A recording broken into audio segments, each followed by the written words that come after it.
SSC ও সমমান পরীক্ষার ফল প্রকাশ আজ, অপেক্ষায় 20 লাখ শিক্ষার্থী।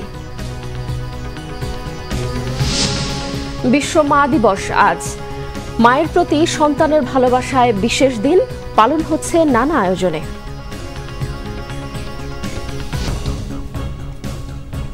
দেখছিলেন বিআরবি কেবল সংবাদ শিরোনাম, এবারে বিস্তারিত।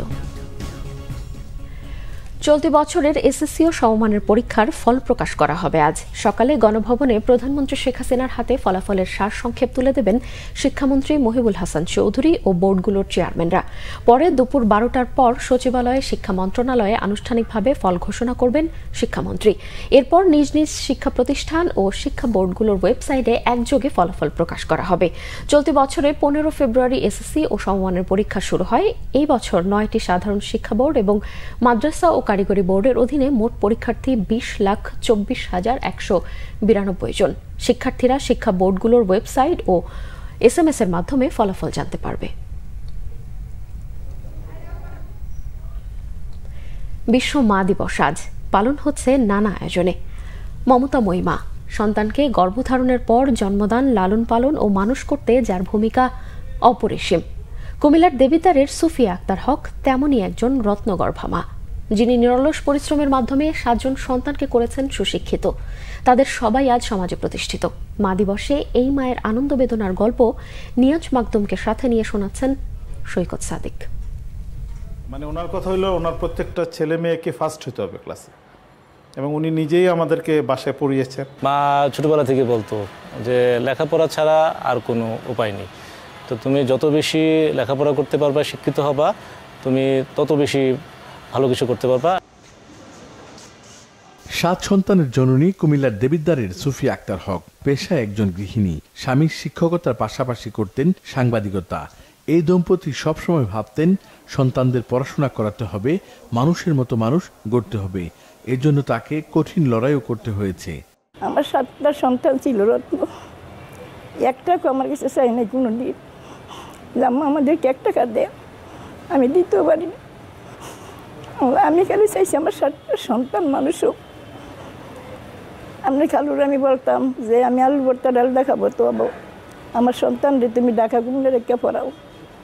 তো বউ মেয়ে ডাইনা ভর্তি করে কুমিল্লা পড়াইয়া এরপরে নিজেই চালাইতো কষ্ট করে। সকালে বাইরে তো সাংবাদিকতা করিয়া এরপরে রাইতে ফিরতো, বাইরে 1 কাপ চাও খায় নাই, ঘরতে 1টা রুটি খেয়ে যেত, আবার রাতে ভাত খাইত। আর বলতে যেটা আমি খরচ করাম এটা আমার ছেলে মেয়েদের পিছনে খরচ করবো। 4 ছেলে ও 3 মেয়ে, মোট 7 সন্তানের মধ্যে বেশিরভাগ সন্তান BCS পরীক্ষায় পাশ করেছেন। আইনজীবী, পুলিশ, শিক্ষক ও চিকিৎসক সহ নানা পেশার মাধ্যমে সমাজে ভূমিকা রেখে চলেছেন তারা। সন্তানদের কাছে মাই তাদের আদর্শ শিক্ষক। মায়ের প্রতি সন্তানদের কৃতজ্ঞতার শেষ নেই। আমার মা আসলে আমাদের পিছনের ওনার যে অবদান, এটা আসলে এক কথায় বলে ব্যাখ্যা করা যাবে না। কারণ আমি যখন স্কুলে পড়ি, অর্থাৎ যখন থেকে আমার লেখাপড়া হাতে করি, সেটা আমার মার হাতেই কিন্তু হয়।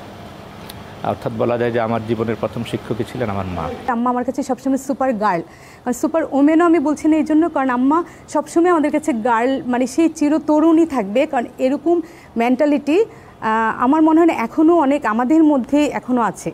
সুফিয়া আক্তার জানান, স্বামীর সীমিত আয় দিয়ে সংসার চালাতে হিমশিম খেতেন। তাই ঘরে বসে সেলাইয়ের কাজ, কৃষিকাজ সহ নানাভাবে উপার্জনের মধ্য দিয়েই সন্তানদের তিনি মানুষ করেছেন। নিজে সব কিছু করতাম। ওই যে বড় ছেলে আমার সাথে সাথে সেলাই, আমি যদি একটু সেলাই বসে থাকছি, ও আমার মেশিনটা চালাইছে। আমি দান করছি, দান সিদ্ধ করছি, দান শুকাইছি। আমি খালি ছেলে মেয়েরা কীভাবে মানুষ করব। তার মতে বর্তমান সমাজে টাকার জোর বেশি। পড়াশোনা সহ সবকিছু টাকার মানদণ্ডে বিবেচনা করা হয়। সীমিত আয় কিভাবে কঠিন সময় মোকাবেলা করতে হয় এই বিষয়ে জোর দেওয়া উচিত। আমরা তো সীমিত পয়সা দিয়ে করছি, আর বাচ্চা পয়সার উপরে। সৈকত সাদিক, বাংলা ভিশন, ঢাকা। বিদ্যুৎ বিভাগের ভুতুরে বিলের বিপাকে রাঙামাটির পৌর এলাকার 1 নম্বর ওয়ার্ডের 3000 গ্রাহক প্রতিবাদে ঝোড়াল বিদ্যুৎ অফিস ঘেরাও করে বিক্ষোভ করেছে ভুক্তভোগীরা। অতিরিক্ত বিলের বিষয়টি খতিয়ে দেখে সমাধানের আশ্বাস দিয়েছে বিদ্যুৎ বিভাগ। রাঙামাটি প্রতিনিধি নন্দন দেবনাথের তথ্য ও ভিডিওতে রিপোর্ট। রাঙামাটি পৌরসভার 1 নম্বর ওয়ার্ডের ইসলামপুর, শরীয়তপুর, পুরানবসি এলাকায় ৩,০০০ গ্রাহকের ঘরে বিদ্যুতের মিটার পরিবর্তন করে বসানো হয়েছে প্রিপেইড মিটার। কিন্তু পুরানো মিটার অনুযায়ী মার্চের বিল বাবদ ভুতুরে বিল ধরিয়ে দেয়া হয়েছে গ্রাহকদের। যে বাড়িতে ৫০০ থেকে ১,০০০ টাকা বিল আসত, সেখানে কাউকে ৫০,০০০, কাউকে ৩০,০০০ টাকার গায়েবী বিল দেয়া হয়েছে। তো হঠাৎ করে এক মাসে এত টাকা কিভাবে আসে বা এই টাকাগুলো আমরা কিভাবে দিব?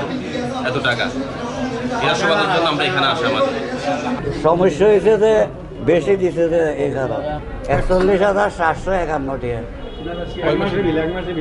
এক মাসের বিল। অতিরিক্ত বিলের প্রতিবাদ জানিয়ে ভেদভেদিতে বিদ্যুৎ অফিস ঘেরাও করে বিক্ষোভ করেন ভুক্তভোগীরা। এমন বিল পরিশোধে অপারগতা জানান তারা। গাড়ি ভাড়া গেছে 200 টাকা আমার বাসা থেকে এখানে, সবাই আসছে, কে হাঁটি আসছে, কেউ অনেক দূর থেকে আসছে, কিভাবে দিব এত বিল? গ্রাহকরা লিখিত অভিযোগ দিলে বিল পর্যালোচনা সহ সংশোধনে সহায়তা করা হবে বলে জানিয়েছেন বিদ্যুৎ বিভাগের তত্ত্বাবধায়ক প্রকৌশলী। কিছু কিছু গ্রাহকের মিটারে জমা কিছু ইউনিট রয়ে গেছে, তো ওই জমা ইউনিটটা যখন বিল হয়ে গেছে, তো ওই বিলটা একসাথে অনেক টাকা এসে গেছে।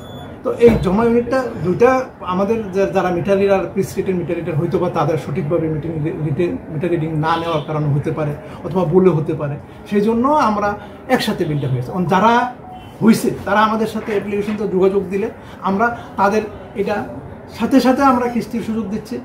দ্রুত গায়েবী বিলের সমস্যা সমাধানের দাবি স্থানীয়দের। Bangla vision news desk. এই ছিল এখনকার মতো। পরের সংবাদ সকাল 11টায়।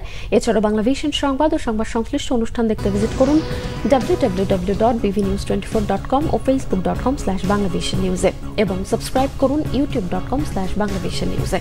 এতক্ষণ সঙ্গে থাকায় ধন্যবাদ সবাইকে।